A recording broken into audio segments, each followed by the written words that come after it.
अंदर से ये वृक्ष पोला है और ऊपर जाके हरा भरा है। ऐसे ही यहाँ पर ये वृक्ष हरा भरा है, अंदर से पोला है। राधा रानी के चरण चिन्ह के दर्शन है और एक कान है, एक कान इधर है और एक कान इधर है।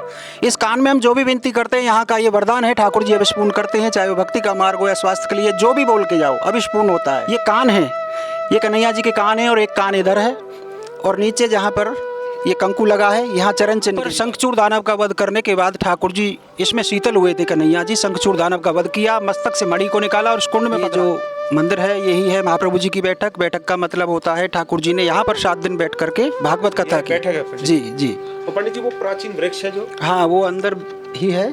अब आपको वृक्ष के दर्शन कराते हैं। और ये पांडवों के समय का वृक्ष है, ये राधा रानी के स्वरूप के दर्शन है सामने और उधर कन्हैया। करना कभी आपने दर्शन किए हैं? हाँ लीलाओं का अनुभव होता है, लेकिन कोई लीला ऐसी होती है जिनको बताना नहीं चाहिए। बिल्कुल, ये है क्योंकि जैसे मधुबन में कोई भी लीला देखते हैं वो अंधे हो जाते हैं या कुछ।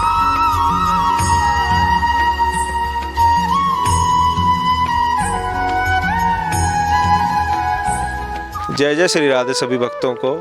और आज मैं आपको बता देना चाहता हूँ कि मैं इतना खुश आज क्यों हूँ, क्योंकि ये स्थान है ना, वो अपने आप में बहुत ही एक प्राचीन और ब्रज का बहुत ही महत्वपूर्ण स्थान है। और जिस स्थान पर मैं खड़ा हुआ हूँ वहाँ पर भगवान श्री कृष्ण जी ने 1-2 नहीं बल्कि बहुत सारी लीलाएं की हैं। इसी वजह से इस गांव का नाम भी पड़ा कोटवन।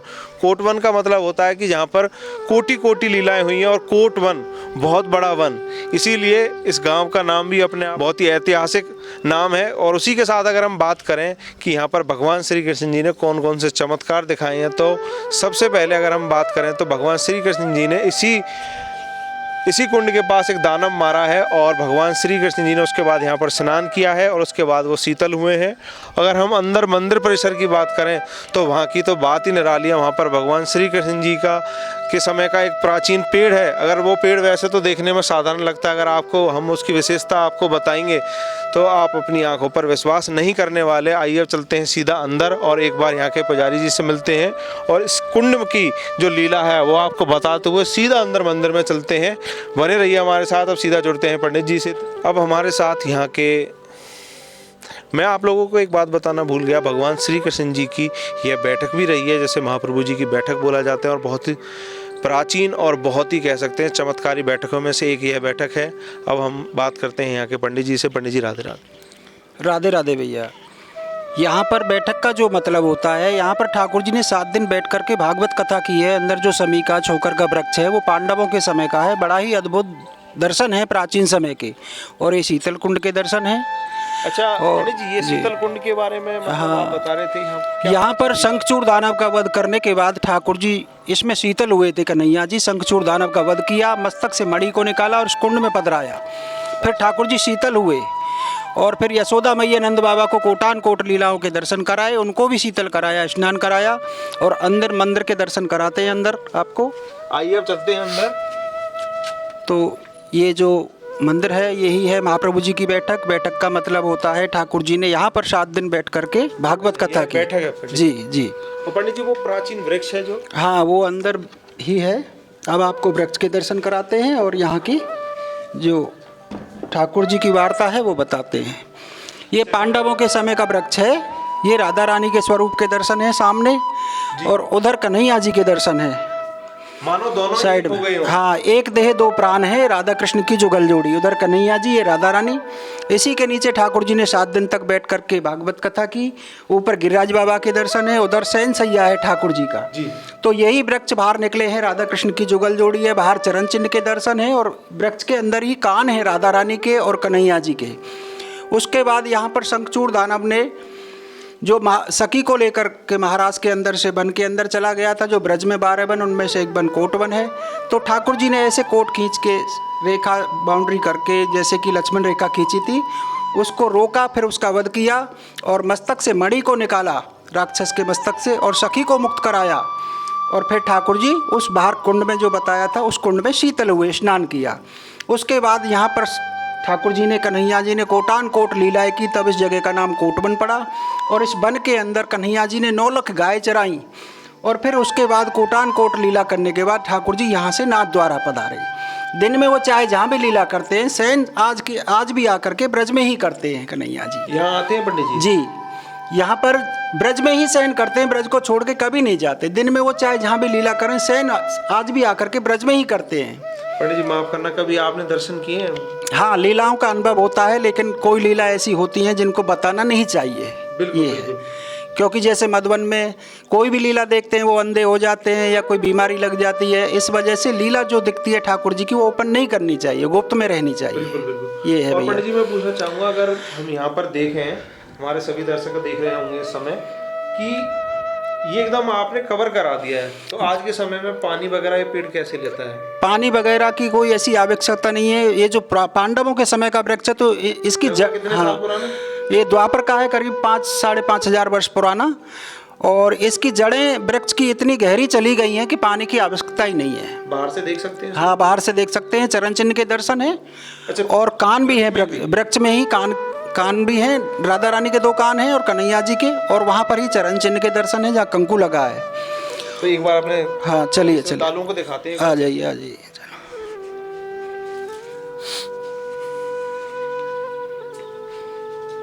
पंडित जी ये किसका पेड़ है? ये भी काफी प्राचीन। हाँ, ये ठाकुर जी की बाल गोपाल हैं इधर जी। यहाँ पर। ये गिरिराज बाबा का पर्वत है, ये भोले बाबा हैं, ये ग्वाल बाल हैं, और ये मेहंदी का वृक्ष है।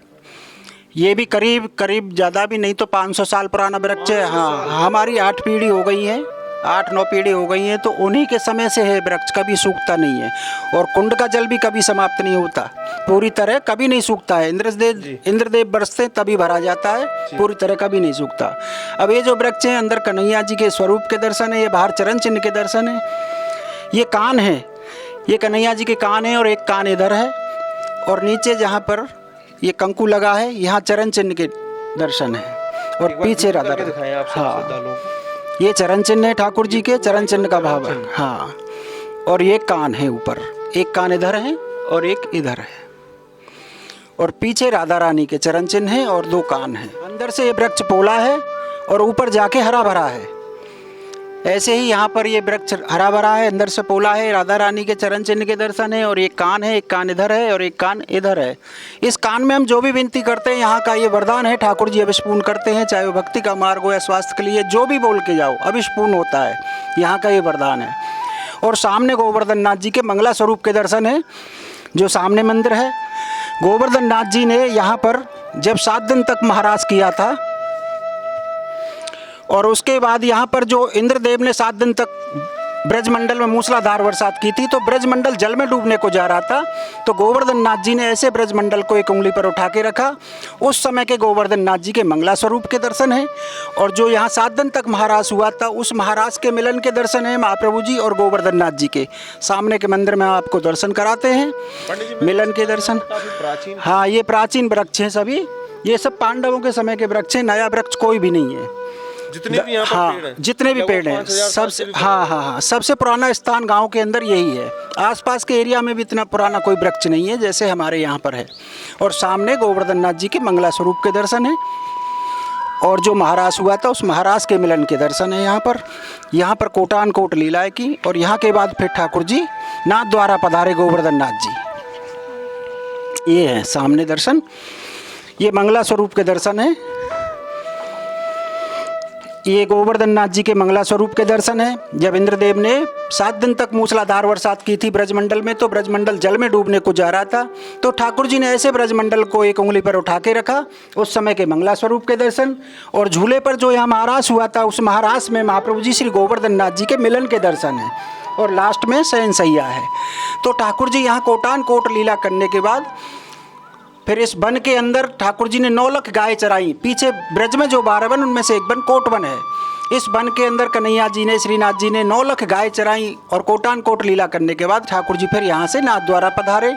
दिन में वो चाहे जहाँ भी लीला करते हैं, शयन शाम को आके ब्रज में ही करते हैं। ये लीला है यहाँ की, इसलिए ब्रज की ये सबसे प्राचीन ठाकुर जी की स्थली है, लीला स्थली।